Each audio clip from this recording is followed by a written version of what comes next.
The Master Key System, Charles Hannel. 2. Our difficulties are largely due to confused ideas and ignorance of our true interest. The great task is to discover the laws of nature to which we are to adjust ourselves. Clear thinking and moral insights are, therefore, of incalculable value. All processes, even those of thought, rest on solid foundations. The keener the sensibilities, the more accurate the judgment, the more delicate the taste, the more refined the moral feelings, the more subtle the intelligence. The loftier the aspiration, the purer and more intense are the gratifications which existence yields. Hence, it is that the study of the best that has been thought in the world gives a supreme pleasure. The powers, uses, and the possibilities of mind under the new interpretations are incomparably more wonderful than the most extravagant accomplishments or even dreams of material progress. Thought is energy, active thought is active energy, concentrated thought is concentrated energy. Thought concentrated on a definite purpose becomes power. This is the power which is being used by those who do not believe in the virtue of poverty or the beauty of self-denial. They perceive that this is the talk of weakling. The ability to receive and manifest this power depends upon the ability to recognize the infinite energies ever dwelling in man, constantly creating and recreating his body and mind, and ready at any moment to manifest through him in any needful manner. In exact proportion to the recognition of this truth will be the manifestation in the altered life of the individual. Part 2 explains the method by which this is accomplished. Part 2. The operations of mind are produced by two parallel modes of activity, the one conscious and the other subconscious. Professor Davidson says, "He who thinks to illuminate the whole range of mental action by the light of his own consciousness is not unlike the one who should go about to illuminate the universe with a rushlight." The subconscious logical processes are carried on with a certainty and regularity which would be impossible if there existed the possibility of error. Our mind is so designed that it prepares for us the most important foundations of cognition, whilst we have not the slightest apprehension of the modus operandi. The subconscious soul, like a benevolent stranger, works and makes provision for our benefits, pouring only the mature fruit into our lip. Thus, ultimate analysis of thought process shows that the subconscious is the theater of the most important mental phenomena. It is through the subconscious that Shakespeare must have perceived without effort great truths which are hidden from the conscious mind of the student, that Phidias fashioned marble and bronze, that Raphael painted Madonnas, and Beethoven composed symphonies. Ease and perfection depend entirely upon the degree in which we cease to depend upon the consciousness. Playing the piano, skating, operating the typewriter, the skilled trades depend for their perfect execution on the process of the subconscious mind. The marvel of playing a brilliant piece on the piano while at the same time conducting a vigorous conversation shows the greatness of our subconscious powers. We are all aware how dependent we are upon the subconscious, and the greater, the nobler, the more brilliant our thoughts are, the more it is obvious to ourselves that the origin lies beyond our ken. We find ourselves endowed with tact, instinct, sense of the beautiful in art, music, or whose origin or dwelling place we are wholly unconscious. The value of the subconscious is enormous. It inspires us, it warns us. It furnishes us with names, facts, and sense from the storehouse of memory. It directs our thoughts, tastes, and accomplishes tasks so intricate that no conscious mind, even if it had the power, has the capacity for. We can walk at will, we can raise the arm whenever we choose to do so. We can give our attention through eye or ear to any subject at pleasure. On the other hand, we cannot stop our heartbeats, nor the circulation of the blood, nor the growth of stature, nor the formation of nerve and muscle tissue, nor the building of the bones, nor many other important vital processes. If we compare those two sides of actions, the one decreed by the will of the moment and the other proceeding in majestic rhythmic course, subject to no vacillation but constant at every moment, we stand in awe of the latter and ask to have the mystery explained.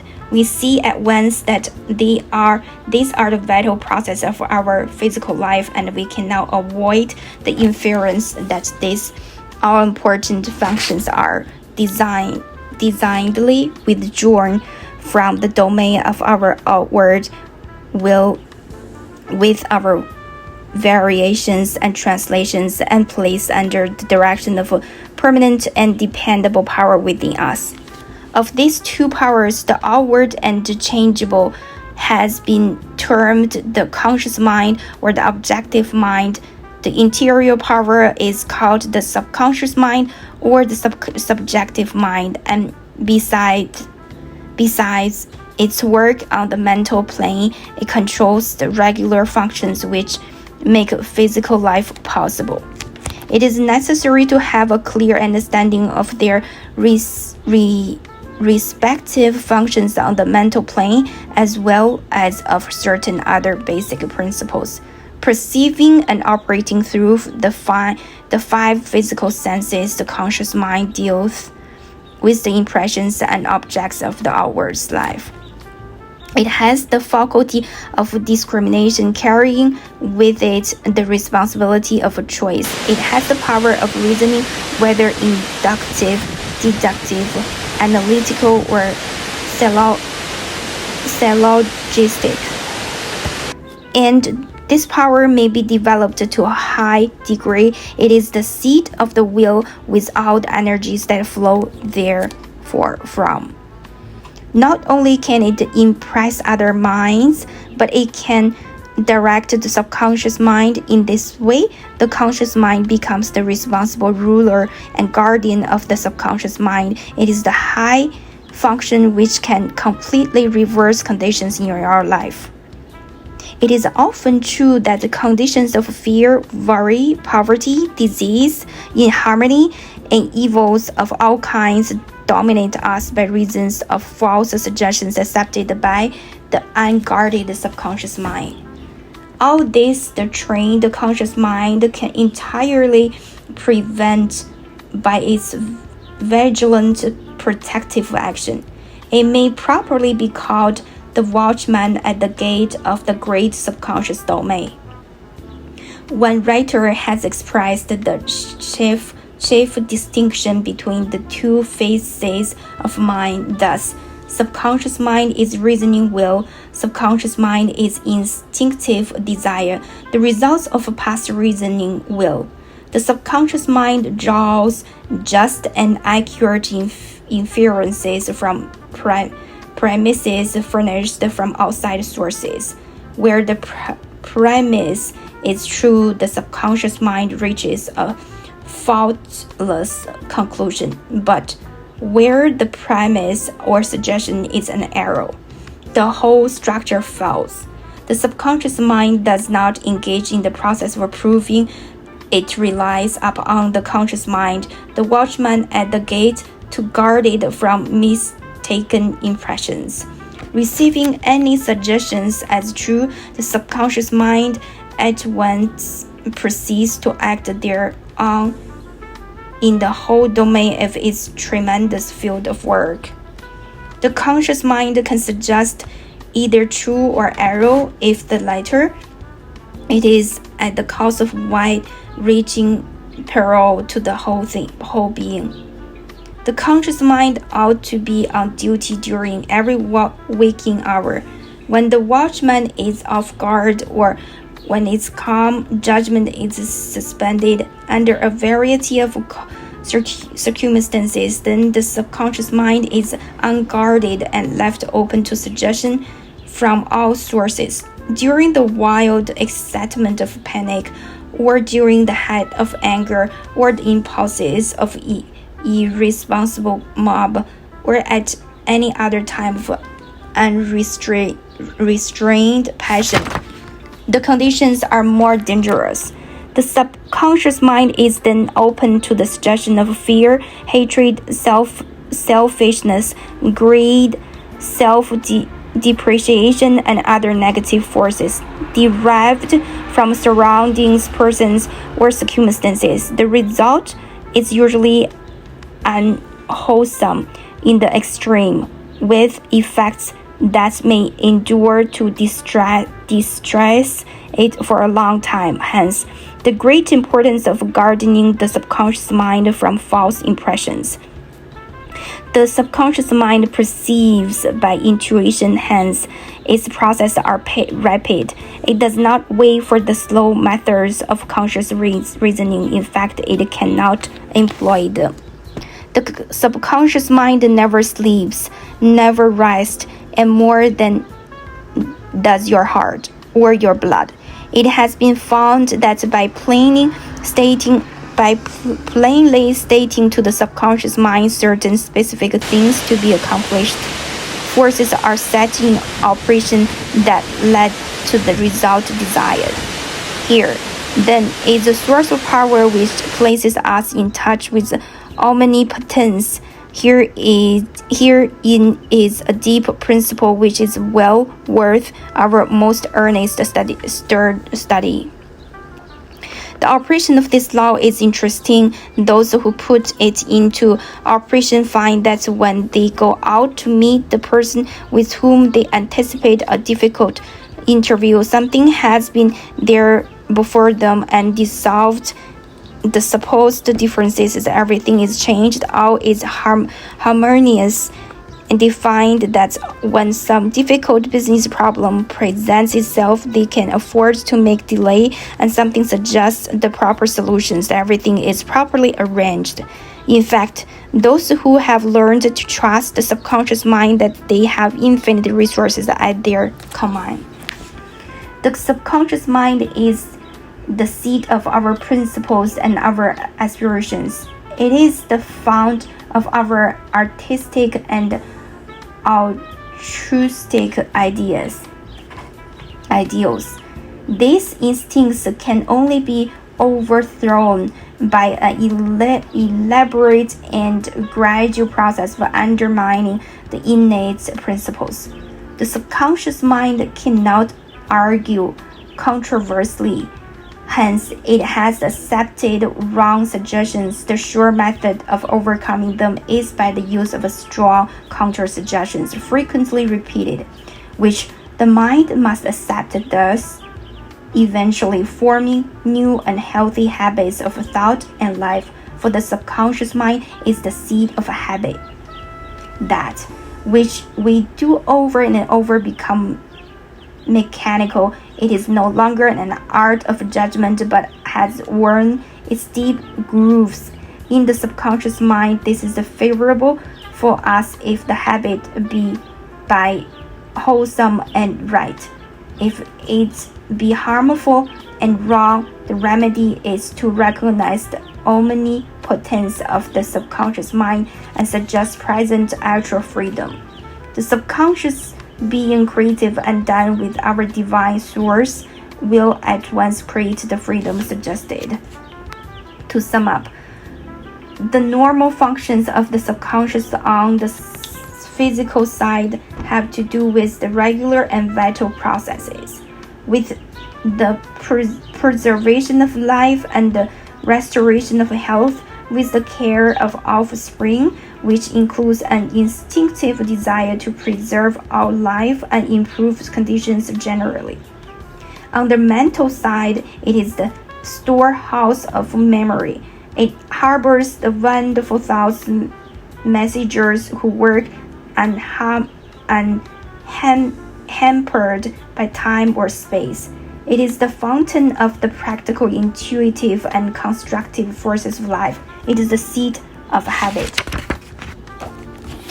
On the spiritual side, it is the source of ideals, of aspiration, of the imagination, and is the channel through which we recognize our divine source.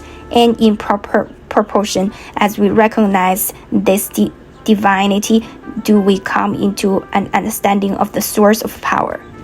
Someone may ask, how can the subconscious change conditions? The reply is, because the subconscious is a part of the universal mind, and a part must be the same in kind and quality as the whole. The only difference is one of degree. The whole, as we know, is creative. In fact, it is the only creator there is. Consequently, we find that mind is creative, and as thought is the only activity which the mind possesses, through thought must necessarily be creative also. But we shall find that there is a vast difference between simply thinking and directing our thought consciously, systematically, and constructively. When we do this, we place our mind in harmony with the universal mind. We come in tune with the infinity. We set in operation the mightiest force in existence, the creative power of the universal mind. This, as everything else, is governed by natural law. And this law is the law of attraction, which is that mind is creative and will automatically correlate with its object and bring it into manifestation. Last week, I gave you an exercise for purpose of securing control of the physical body. If you have accomplished this, you are ready to advance.